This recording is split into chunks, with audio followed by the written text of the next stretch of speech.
प्रवाचिका अहं दया जोशी संस्कृताध्ययने समेषां स्वागतम्। अद्य वयं नवमी कक्षायाः तत्पुरुष इति घटकं द्रक्ष्यामः।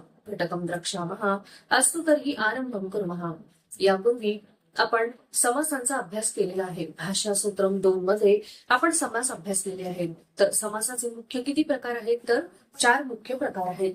तर बघा, हे जे 4 मुख्य प्रकार आहेत तर ते आहेत अव्ययीभाव,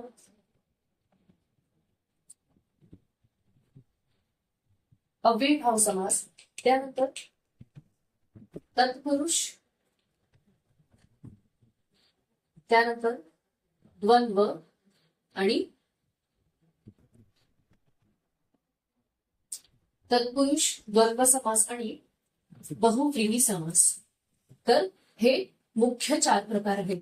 तर यामध्ये जो पूर्वपद प्रधानम असं ज्याला म्हटलं जातं तर तो आहे अव्ययीभाव समास। त्यानंतर उत्तर पद प्रधानम ज्याला म्हटलं जातं तो आहे तत्पुरुष समास। त्यानंतर उभय पद प्रधानम ज्याला म्हटलं जातं तो आहे द्वंद्व समास आणि अन्य पद प्रधानम ज्याला म्हटलं जातं तो आहे बहुव्रीही समास। तर आपण भाषासूत्रम 2 मध्ये अव्ययीभाव समास आणि द्वंद्व समासाचा जो अभ्यास आहे तो केलेला आहे। तर द्वंद्व समासाचे इतरेतर आणि समाहार द्वंद्व हे 2 प्रकार आपण अभ्यासलेले आहेत। तर आपल्याला भाषासूत्रम 3 मध्ये आता तत्पुरुष समास जो आहे तर त्याचे सुद्धा अनेक प्रकार आहेत, पण आपल्याला विभक्ती तत्पुरुष समासाचा अभ्यास करायचा आहे। तर आपण याचं लक्षण जे आहे तर ते मी काय सांगितलेलं आहे, तर उत्तर पद प्रधान म्हणजे ज्यामध्ये दुसरं पद मुख्य असतं तर त्याला आपण तत्पुरुष समास असं म्हणतो। तर बघा, तुमचं जे पुस्तक आहे 9वीचं त्यामध्ये पान नंबर 78 पृष्ठ क्रमांक 870 ही वरती तुम्ही बघा। तर आपण आपल्या पाठाला सुरुवात करूयात। तर विभक्ती तत्पुरुष समास जो आहे तर याला विभक्ती तत्पुरुष असं का म्हटलं जातं की ज्या वेळेला आपण समासाचा विग्रह करतो, समस्त पदाचा आपण विग्रह करतो, त्यावेळेला तो ज्या विभक्तीमध्ये होतो तर त्यानुसार त्याला नाव दिलं जातं। आपण सुरुवात करण्यापूर्वी इथे जी वाक्य दिलेली आहेत तुमच्या पुस्तकामध्ये तर ती मी वाचते बघा। खगाः वनंगतः तृणैः रचितानि तेषां नीडानि गृहे गृहे काकाय बलिं स्थापयन्ति जनाः पर्जन्यात् रक्षिताः खगाः आनन्दन्ति खगानां जीवनं श्रमैः परिपूर्णं स्वकार्ये निरताः खगाः ध्येयशीलाः। तर इथे काही शब्द जे आहेत तर ते अधोरेखित केलेले आहेत, अंडरलाईन केलेले आहेत। तर खाली त्याचा अर्थ खाली त्याचं समस्त पद दिलेलं आहे बघा। वनंगतः वनगतः, तर वनगतः हा जो शब्द आहे तर तो द्वितीय विभक्तीमध्ये त्याचा विग्रह केलेला आहे। त्यानंतर तृणैः रचितानि तृणरचितानि तृतीय विभक्तीमध्ये विग्रह केलेला आहे। काकाय बलिः काकबलिः, काकबलिः या शब्दाचा चतुर्थी विभक्तीमध्ये विग्रह केलेला आहे। पर्जन्यात रक्षिताः पर्जन्य रक्षिताः, तर याचा पंचमी विभक्तीमध्ये विग्रह केलेला आहे। खगानां जीवनम खगजीवनम षष्ठी विभक्तीमध्ये त्याचा विग्रह केलेला आहे। स्वकार्ये निरताः सप्तमी विभक्ती।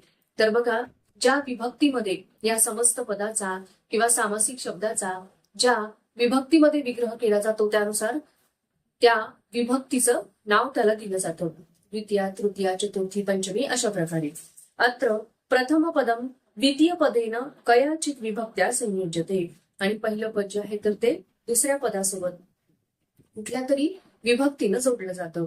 अतः एषः समासः विभक्ती तत्पुरुषः इति उच्यते, आणि म्हणून या समासाला विभक्ती तत्पुरुष असं म्हटलं जातं।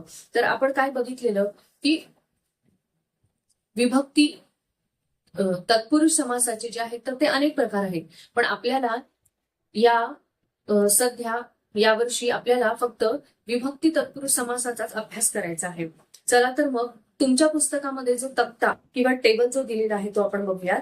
तर सुरुवातीला काय दिलेला आहे की समासाचा प्रकार म्हणजे कोणता आहे, द्वितीय तत्पुरुष आहे, तृतीय तत्पुरुष आहे। त्यानंतर त्याचं समस्त पद एक उदाहरण दिलेलं आहे। त्यानंतर उत्तर पदामध्ये कोणकोणते शब्द येऊ शकतात त्या पदामध्ये विग्रह केल्यानंतर, किंवा त्या विभक्तीमध्ये कोणकोणती पद जी आहेत ती उत्तर पदामध्ये येतात, त्यानंतर त्याची काही उदाहरणं दिलेली आहेत आणि त्यांचा विग्रह पण दिलेला आहे बघा। तर आता द्वितीय तत्पुरुष जो आहे प्रकार, तर तो आपण बघूया. तर याचं समस्त पद दिलेलं आहे वृक्षाश्रित. तर याचा विग्रह असा केला जाईल वृक्षम आश्रित. त्याचं उत्तर पद जे आहे, म्हणजे उत्तर पद जे आहे, तर तुम्हाला माहिती आहे की समासामध्ये 2 पदं असतात, साधारणतः 2 पदं असतात, एक पूर्वपद एक उत्तर पद. तर उत्तर पदामध्ये साधारणतः कोणते कोणते शब्द आल्यानंतर त्याचा विग्रह आपण द्वितीय विभक्तीमध्ये करणार आहोत हे आपल्याला लक्षात येतं. तर बघा इथे दिलेलं आहे श्रित, आश्रित, गत, आपन्न, अतीत, प्राप्त. तर साधारणतः हे शब्द जर आले तर त्या समस्त पदाचा विग्रह आपण द्वितीय विभक्तीमध्ये करणार आहोत. त्याची उदाहरणं बघा दिलेली आहे. शालागमनम, त्याचं विग्रह दिलेला आहे शालांगमनम. क्रमप्राप्त, क्रमं प्राप्त, भूगत, भुवंगत, भूमिगत, भूमिंगत, कृष्णाश्रित, कृष्णम आश्रित, गुणातीत, गुणान अतीत, सुखापन्न, सुखम आपन्न.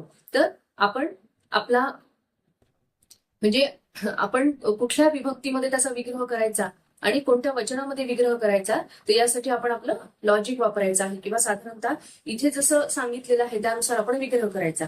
आता बघा गुणातीत, तर याचा विग्रह आपण कशामध्ये केलेला आहे, कोणत्या वचनामध्ये केलेला आहे, तर बहुवचनामध्ये. गुणान अतीत, कारण गुण एकच असतो का, भरपूर गुण असतात, म्हणून बहुवचन इथे वापरलेलं आहे. तर मला असं वाटतं तुमच्या हे लक्षात आलेलं असावं. त्यानंतर बघा तृतीय तत्पुरुष, तृतीय विभक्ती, त्याचं उदाहरण दिलेलं आहे केशविहीन. विग्रह कसा केला आहे, केशही विहीन किंवा रहित. तर उत्तर पदामध्ये साधारणतः कोणकोणते पद येऊ शकतात, संपन्न, रहित, हीन, विकल, वर्जित, युक्त, सदृश, आढ्य. मला असं वाटतं की ह्या सगळ्या गोष्टी बोर्डवर लिहायची गरज नाही. तुमच्याकडे पुस्तक आहे तर तुम्ही पुस्तकात बघा. मी फक्त तुम्हाला ह्याचं स्पष्टीकरण देणार आहे.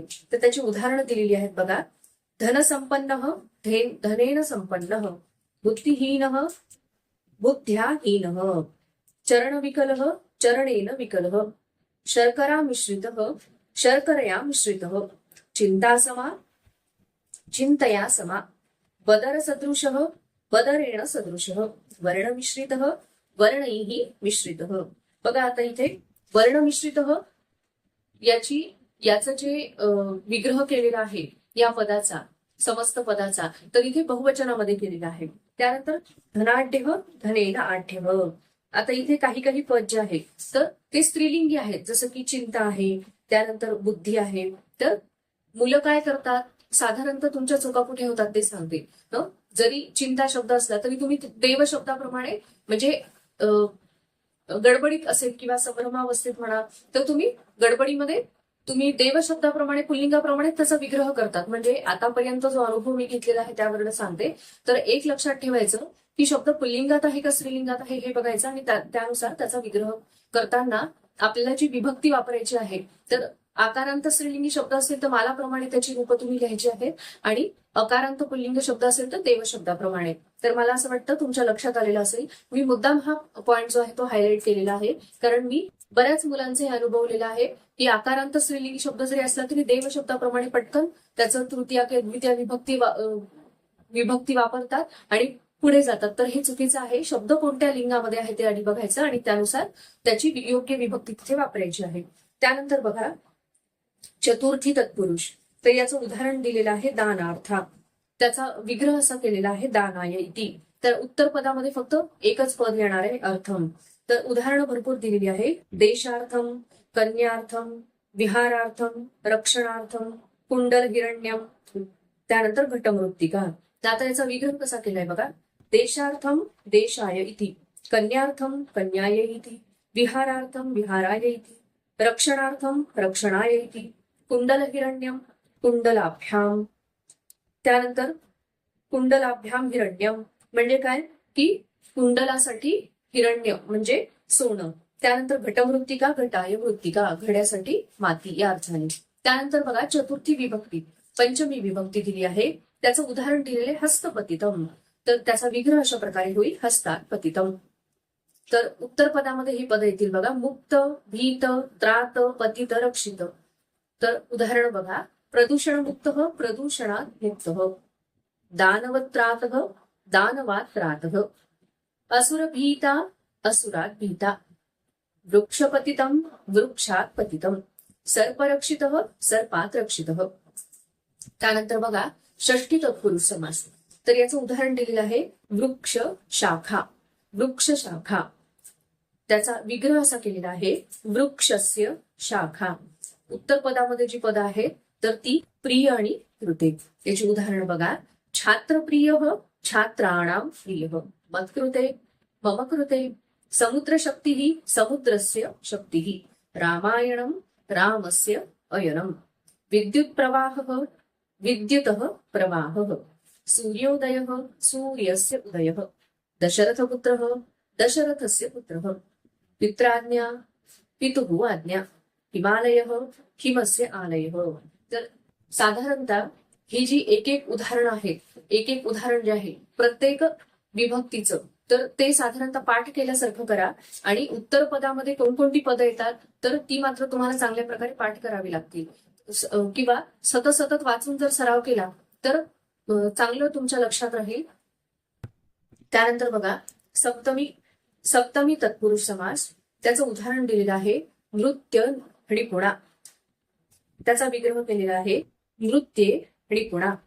उत्तर पदामध्ये पद येतील बघा. कुशल, रत, प्रवीण, मग्न, व्यग्र, ख्यात, विदित, शौंढ. त्याचे उदाहरण आपण बघूयात.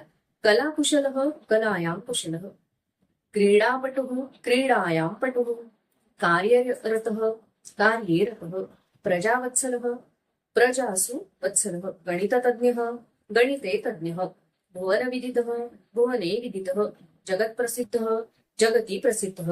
तर ही उदाहरणं जी आहेत तर ती जर तुम्ही सतत सतत वाचली आणि तो विग्रह जर वाचला तर मला असं वाटतं खूप लवकर तुमच्या लक्षात येईल की कशा प्रकारे आपण कोणत्या विभक्तीमध्ये आपण विग्रह करायचा आहे.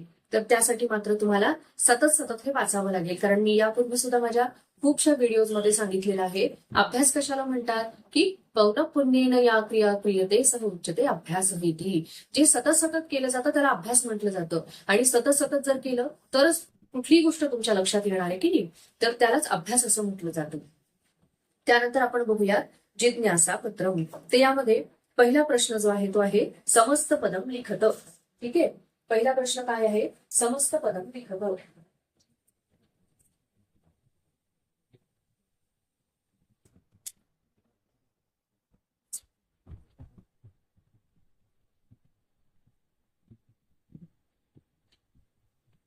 बघा समस्त पदम लिखत. तर पूर्ण तुम्हाला विग्रह करून दिलेला आहे आणि त्याचं समस्त पद पूर्ण पद तुम्हाला लिहायचं आहे. तर पहिलं उदाहरण जे आहे तर ते आहे कल्पना अतीत. तर त्याचं समस्त पद कसं लिहिल? कल्पनातीत. त्यानंतर दुसरा विग्रह आहे ग्रामगत. त्याचं समस्त पद येईल ग्रामगत. त्यानंतर बघा हस्तेन लिखितम. तिसरा विग्रह दिलेला आहे हस्तेन लिखितम. त्याचं समस्त पद येईल हस्तलिखितम. त्यानंतर चौथा विग्रह दिला आहे संभाषणे चतुर. त्याचं समस्त पद येईल संभाषण चतुर. त्यानंतर पाचवा विग्रह दिलेला आहे जलस्य बिंदू. त्याचं समस्त पद येईल जलबिंदू. त्यानंतर सहावा विग्रह दिलेला आहे ज्ञानस्य लालसा. त्याचं समस्त पद येईल ज्ञान लालसा. त्यानंतर सातवा विग्रह दिलेला आहे काकाय बलिही. त्याचं समस्त पद येईल काक बलिही. त्यानंतर आठवा विग्रह दिलेला आहे चोरार भयम. त्याचं समस्त पद येईल चोर भयम. त्यानंतर नववा विग्रह दिलेला आहे भाषायाः अभ्यास. तर त्याचं समस्त पद येईल भाषाभ्यास. अशा प्रकारे तर हे लिहून घ्या. थोडासा वेळ मी तुम्हाला देते आहे 1-5 मिनिटं. हे सगळं तुम्ही लिहून घ्या. अतिशय सोपं आहे. आपण विग्रह जो केलेला होता ती फक्त विभक्ती आपल्याला काढून टाकायची आहे आणि तो शब्द आणि दुसरं उत्तर पद, पूर्वपद आणि उत्तर पद घ्यायचं आणि ते जोडायचं. तुम्हाला सुद्धा हे खूप सोप्या पद्धतीने खूप चांगल्या प्रकारे हे करता येईल. अतिशय सोपं आहे. फक्त सतत सतत ते वाचलं जाणं आवश्यक आहे. त्यानंतर दुसरा प्रश्न जो आहे तर तो आहे अधोदत्तान शब्दान पठत. अधोदत्तान शब्दान पठत एते शब्दाः समासे किं विभक्तिम् अपेक्षन्ते इति लिखत. ठीक आहे. दुसरा प्रश्न काय आहे? एते शब्दाः समासे किं विभक्तिम् अपेक्षन्ते. किं विभक्तिम् अपेक्षन्ते इति लिखत. ठीक आहे. तर पहिला जो शब्द दिलेला आहे तो आहे आढ्य. ठीक आहे. तर याला कोणत्या विभक्तीची अपेक्षा असते?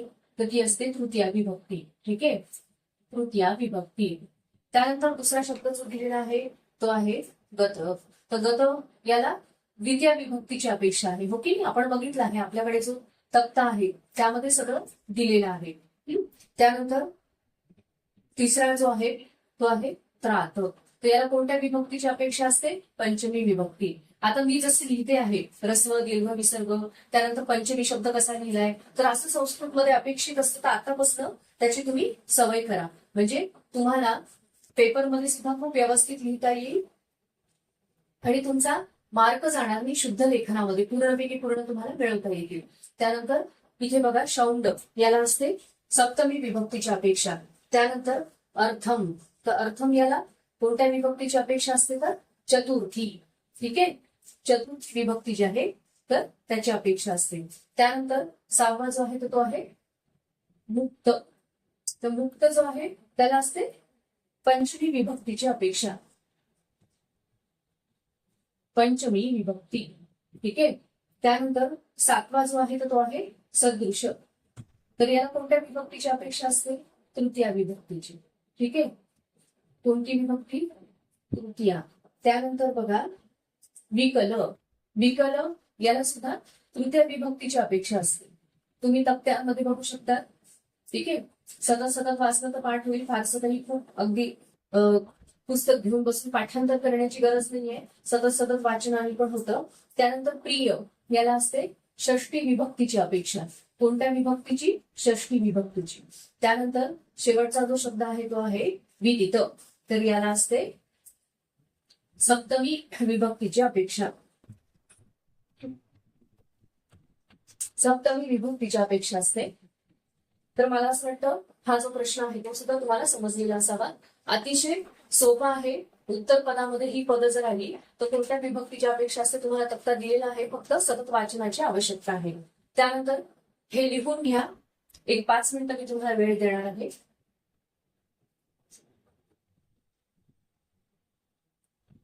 मला असं वाटतं तुमचं लिहिणं झालेलं असावं. त्यानंतर आपण पुढचा प्रश्न बघूया. तो आहे रिक्त स्थानाने पुढे येतं. तर यामध्ये तुम्हाला समस्त पद त्यानंतर त्याचा विग्रह आणि त्याचा प्रकार म्हणजे कोणत्या विभक्तीमध्ये कोणती विभक्ती तिथे लागणार आहे. तर अशा प्रकारचा तो प्रश्न आहे. बघा प्रश्न काय आहे? तिसरा प्रश्न रिक्त स्थानानी. रिक्त स्थानानी पूरयत.